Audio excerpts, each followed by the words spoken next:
Lo wayengumqeqeshi weSuperSport United uGavin Hunt usezwakalisa ukukholelwa kakhulu ekhonweni likaFiston Mayele lokuguqula iKaizer Chiefs ibe yizimbangi ezinkulu zesicoco. uHunt uphakamisa ukuthi njengoba uMayele ehamba phambili ekuhlaseleni, amakhosi angakwazi ngisho nokuthola izindondo eziningi emlandweni. Lo mgadlo oneminyaka engu-30 wase-DR Congo usefomini enhle kuPyramids FC kule sizini. Usehlohla amagoli angu-15 futhi wanikeza nabasizi ababili emidlalweni engu-35 kuyona yonke imiqhudelwano.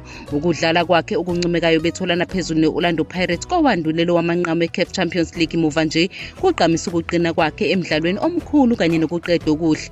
uMayele uke wasebenza nomqeqeshi weChiefs uNasruddin Nabi ku-Young Africans, kanti ukwazana kwabo kungaba neqhaza elikhulu kunoma yimuphi umnyakazo.